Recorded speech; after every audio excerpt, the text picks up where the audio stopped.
Hello all and welcome.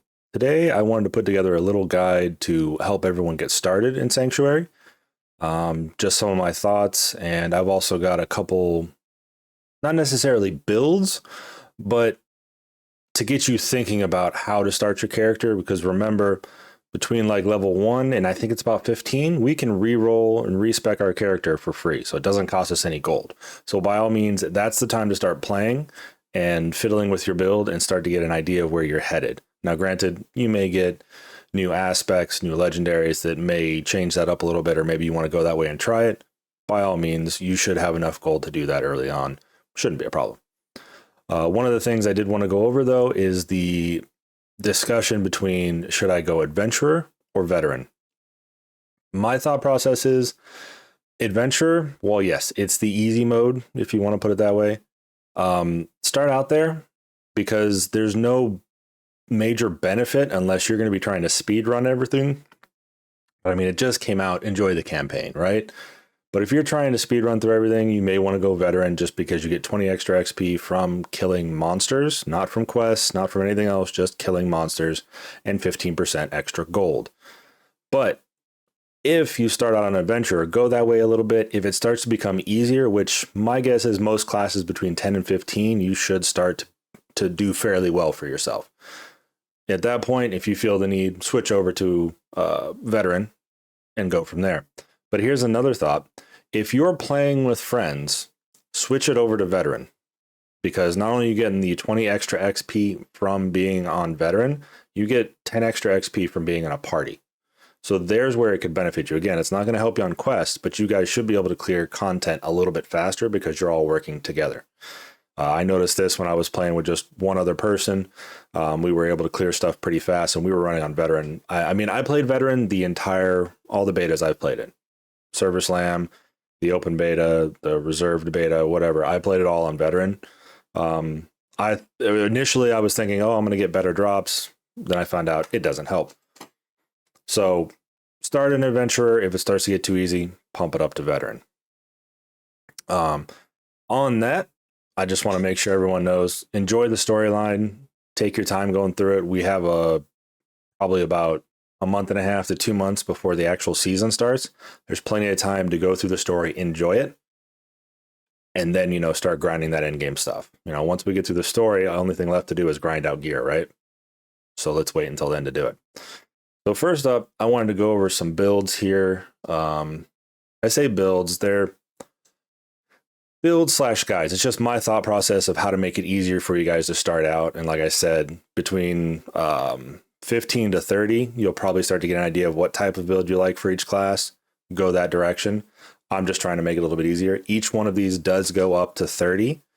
But at that point, make your own builds, deviate from this. This is just hopefully to help you guys get started out on that. So first up, we're going to go ahead and start off with the Barbarian here. I did have some time to play Barbarian in the beta, and I did enjoy it.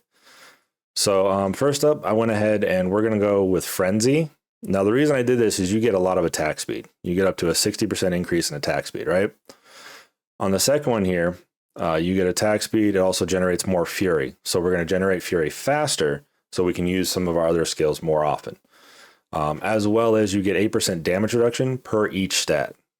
Okay? So that's a lot of damage reduction to be in there. So, and again, these stacks, I want to say they last for 3 seconds. There we go. Lost it there for a second. So they're going to last you about 3 seconds. So you can use this, use a couple abilities, go back to using this in the middle of a crowd. It's what I was using, and it worked effectively. Now, I took that up to level 5. But basically, you're going to put 1-2 points here, and then you're going to come down here. And I really liked Hammer the Ancients just for the sheer AoE damage. So you can clear out the ads, the extras, whatever you want to call them, that are surrounding, say, like a boss or elite. And then you can go back up here and start using your Frenzy on the boss because you get that damage reduction. So you can essentially, at early levels, I was able to face tank him just and not worry about it, right? After that, we're going to come down here. I like the combo of these two here. We've got our Rallying Cry, which is going to generate 40% extra resources for 6 seconds, and it also affects nearby allies. This one gets you unstoppable, so you can move through the crowd if you want, as well as strategic rallying cry, which is going to give you a little bit of fortification because we're all about keeping ourselves moving while we're using our abilities to get through here. Next up, I went ahead and took Iron Skin. It's going to give us a barrier, as well as it's going to absorb 10% more of our maximum life, and it grants more fortification, just so we're a little bit more beefy and we can take those hits. Next up, now this area right in here is essentially, you could either take like Kick. Kick is one of my personal favorites. I really enjoyed using that in the betas, but for practicality's sake, you kind of want to get, you can go with more damage with Rallying or Warcry, I mean. Or you could take Charge to get yourself out of battle and kind of push the enemies away. You could take Leap, again, to get yourself out of the way. So if you feel like you're in the fight too much, you're taking too much damage, try Leap. You could also just go with Kick or Warlord Rallying Cry if you feel like everything is working out for you. You know, at this point, you know, start varying the build and using the abilities you want.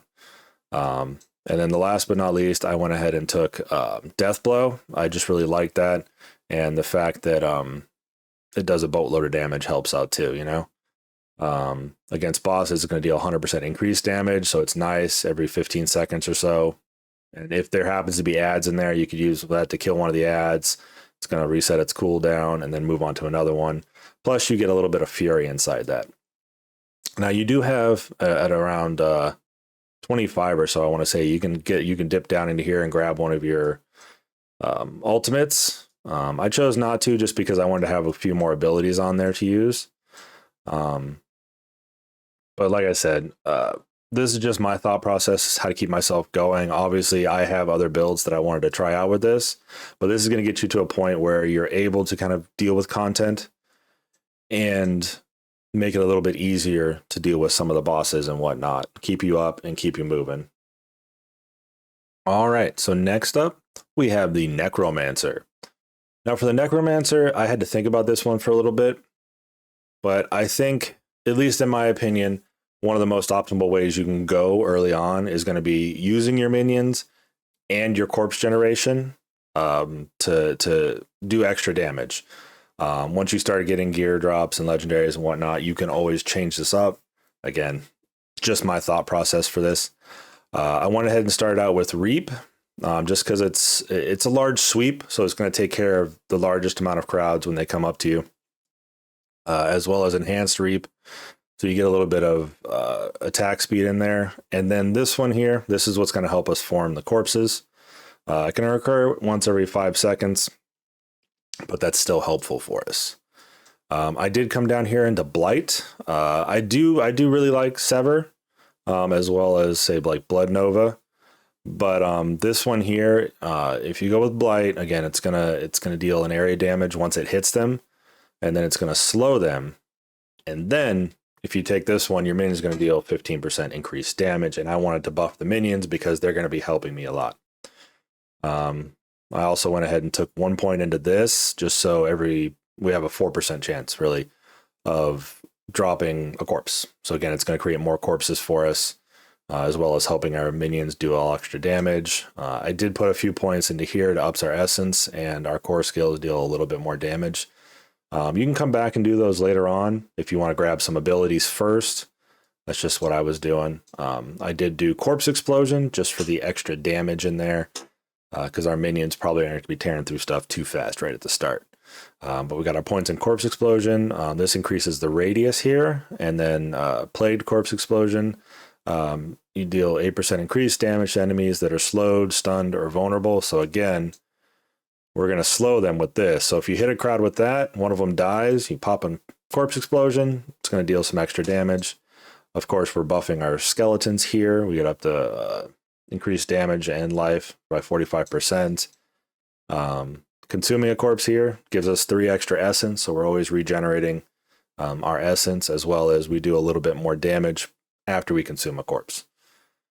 So after we consume that corpse, you can hit him with another Blight. You can get 3% extra damage. You can do another Corpse Explosion. Here we're buffing our Skeletal Mages, and I'll go over here at the end what I'm doing for my minions and whatnot.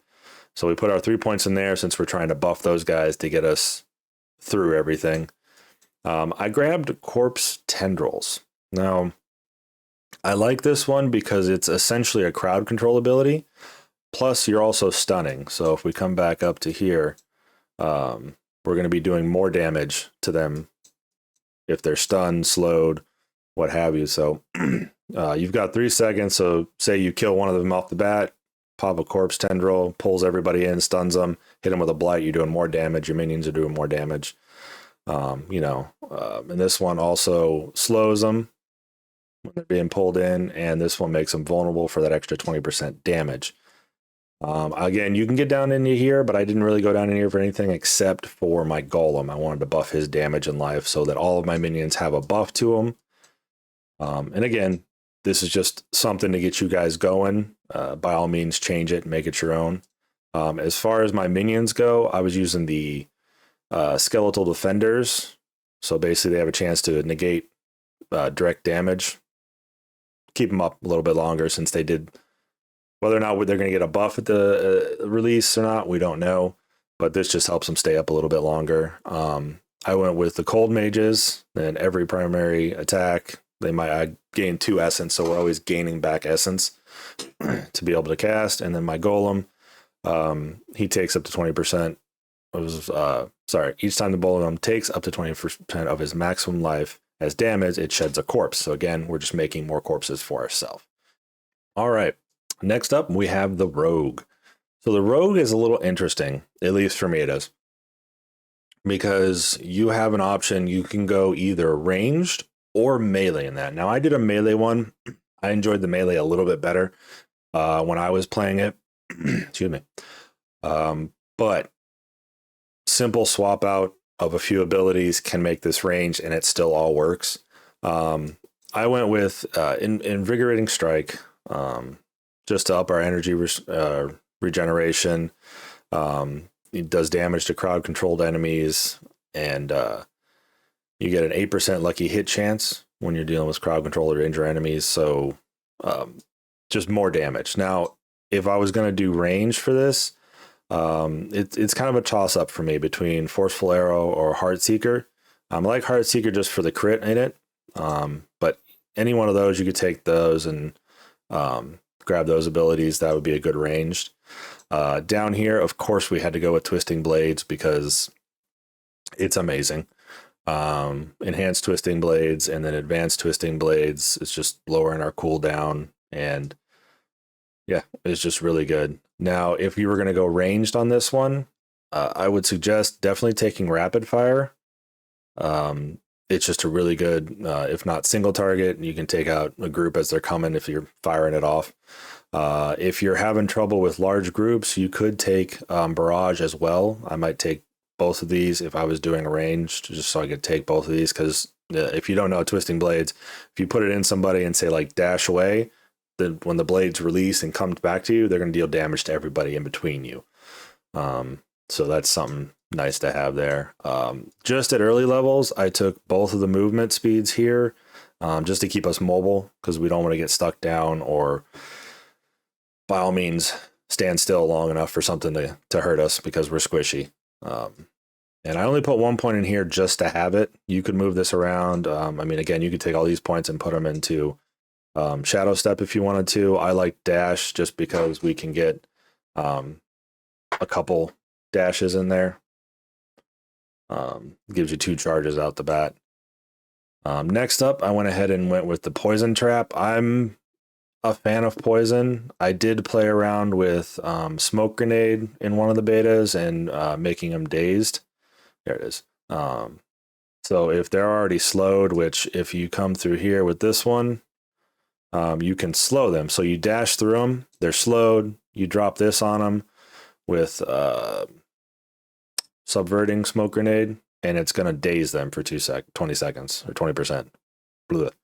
So that was helpful, but I like the Poison Trap, just being able to lay it in some of those tight corners or narrow hallways. You drop that down when they're coming through at you, and they're just going to start taking boatloads of damage. I mean, it's 379%. I think starting out, it's like 350 or so. really good early on, as well as poison imbuement. I took that as well, and then we grabbed here, you deal 9% increased poisoning damage. So again, we're just leaning more on the poisoning. And poison enemies deal 15% less damage. And again, we didn't jump down into here. You always could, but again, this is just to get you started. If you decide to go a different way, like if you went with ranged over melee, great. It all works really well. I think they did a really good job in balancing each class as far as being able to use different abilities. There's just a different way to use them and synergize with them. All right. So next up, we have the Sorcerer. Now, I didn't play a whole lot of Sorcerer in the betas, but is really strong. I'm going to suggest we start out here with Arc Lash, simply because with Arc Lash, it's got a nice critical hit rate, does a lot of damage, and every 10 times Arc Slash swipes, it stuns all enemies it hits. So that's really powerful for us.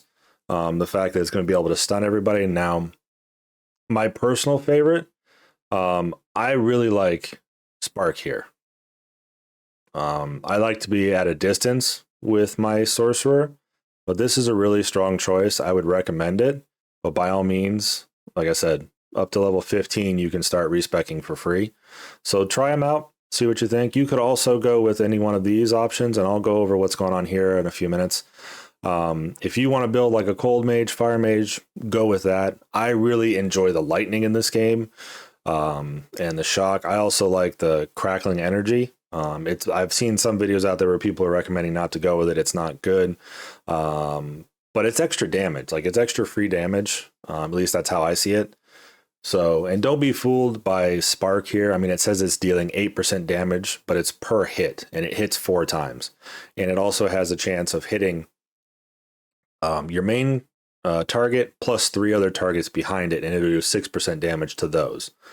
So all in all, I mean, if you hit your main target and then the other 3 targets, you're dealing around 107% or 107% damage, I think, in total, to everybody as a 1. Now, granted, it's not hitting it all at once, but you hit them at 4 times.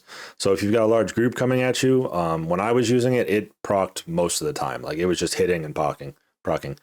I really enjoyed it, but I enjoy the lightning aspect. But I would highly suggest going here with Arc Lash, just because of the benefits it has. Now, of course, we had to come down here and go with Chain Lightning because it's OP and amazing. This, again, like I said, I like lightning. It's one of my favorites. I do have a build where I played around with these two. It'll be interesting when the game releases to get in there and see kind of how all of it works together and whatnot. But I went ahead here for our movement, or defense, I guess. I grabbed movement, teleport, just so we can get in and out. Plus, you also get 30% damage reduction for 5 seconds after you teleport. So it's just our survivability right there. If we're in the battle for too long, we need to hit that, get out, get our little buff, and then move on with life. I went ahead and grabbed Lightning Spear. Again, I like the lightning. This one, if you collect crackling energy, increases the damage of your next lightning spear. And since you're going to be doing it anyway, that means you can buff your lightning spear up to about 100% extra damage. So when you see that large group coming, you just you pick it up before you go into a boss fight, you'll be able to throw that lightning spear out. And it actually does pretty decent damage. I went ahead and grabbed Ball Lightning to throw out there.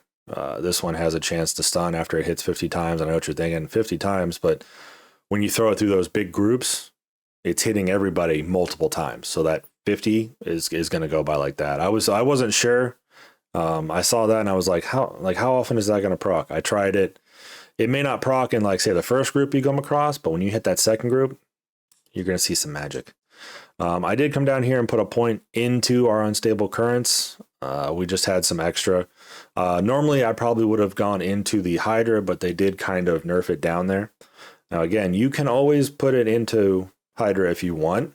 In the server slam, even though I knew it was nerfed, I was still using Hydra just as passive damage. It also kind of helped if you're going through rooms, you could cast it through the room or into the room, and it would start attacking, and you knew that there was stuff in there if you want to play cautious. Just there's different utilities you can use this stuff for. The other stuff I did here, we have Coursing Currents. Hitting enemies with shock skills increases your critical strike by 1%. Reset upon critical strike. So as you're using this, or your abilities, as you know, you're not critting, this is just going to build up your crit chance for you. So that's really helpful. This one just lowers enemies' damage against you when they're critically struck by your shock skills. So this is going to help us in, say, like boss fights and whatnot, really. The next up, shock skills have up to a 3% chance to stun enemies for 3 seconds. Now, that's all of our shock skills, so that's why I enjoy the lightning, the shock skills, so I went ahead and took that as just an added bonus. Now, we come back up here, questioning why I have this. We're going to put 1 point into this at 30 because we're going to take advantage of the Sorcerer's enchantments, right? What we've done here, again, I took Chain Lightning. Chain Lightning forms automatically after spending 100 mana. That's going to happen. I mean, 2 or 3 Chain Lightnings, depending on your level, maybe 4, and you're going to be just casting a free one. So against a boss, you're just every 3 Chain Lightnings, boom, a free one's going to go off. Bonus, right? This one here, direct damage from skills, apply additional 23% burning damage over 8 seconds. So all of your skills are now going to apply burning. Now, at this point, if you wanted to not be doing lightning skills, one thing you could do is you could come down into here. Killing a burning enemy increases your mana regeneration by 10%. So you could take these ones out of here and put them over here. After standing still for 1.5 seconds, your pyromancy skills, if you're using pyromancy, you gain extra mana. You deal increased burning damage to enemies for each second. They remain burning up to 5% after 5 seconds. Every 1 second you heal for 1.3 of your maximum life. So by the time you hit level 30, when you get your second enchantment, you could take these out of here if you've put them in here already and then move them around in here, just to benefit from that. But I mean, it's really huge. And I have to give credit where credit is due. I was watching some videos. I came across Rax's. I may not agree with everything he says, but he's really great at builds. I'll link his video in the description below in case you want to check it out, and he explains it a little bit more in depth. But don't sleep on this one. It's phenomenal. It's a great find. Alrighty. So last but not least, my personal favorite, the Druid. I will be playing this at launch, and God knows for how long, because I just can't stop finding new builds for it. So to start out, we're going to go ahead and put 2 points into Storm Strike, simply for the 25% damage reduction. And then this has a 15% chance to immobilize. Now, 15% chance seems low, but every time I've used it, I want to say like 2 to 3 hits, immobilize. 2 to 3 hits, immobilize. Maybe 4, immobilize, but it procs a lot.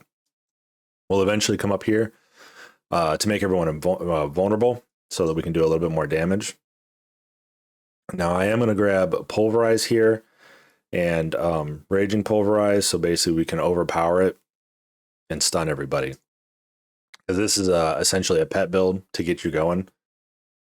We're going to grab Landslide just for added damage and crit damage and whatnot.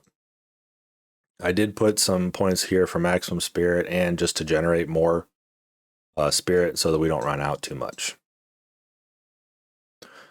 Here we have Cyclone Armor just for some more damage reduction. We can also push the enemies away, slow them, and whatnot.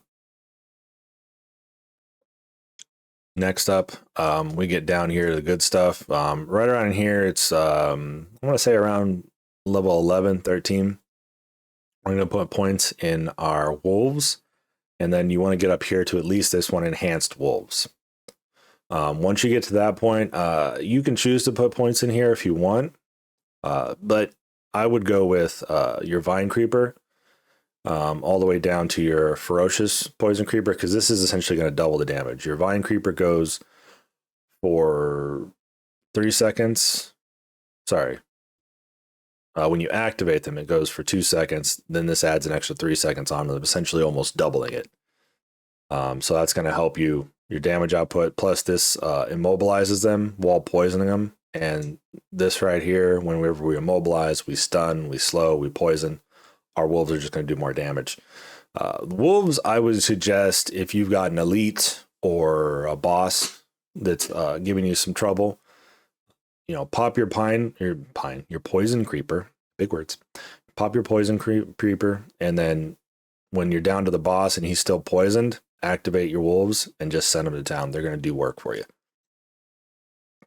Down here, we went ahead and grabbed so that when they're poisoned, they're slow. So not only when we activate Vine Creeper, they're going to be immobilized, slowed, and poisoned, but we're also going to deal 30% additional critical strike damage to poisoned enemies. Again, I didn't come down here into any of the ultimates. I'm just focused on the pets and getting them going. Now, one thing you could do, I do have a lot of points in Pulverize just because it was doing a lot of good AoE damage for me in the beta, but you could easily take these out of there and say like bump up your pets like that, you know, do more damage with them. And as always, if you get more legendaries that lean another way and you want to go that way, go ahead and give it a try. This is just essentially easier starter builds that I've come across that I feel like everyone can benefit from, just to get you going and get you set up good so you can go ahead and choose to start playing your way once you start getting into the game and getting a handle of how everything operates. Well, that's all of the builds that I had and some of the ideas. Let me know what you guys think down in the comments. And if you have any other builds or anything, I'd be happy to take a look at them. I'm always curious to see what everyone's doing. I love to see the new stuff and new ways of thinking. Other than that, appreciate you guys for watching. Make sure to hit that like and subscribe button. I'll catch you guys later.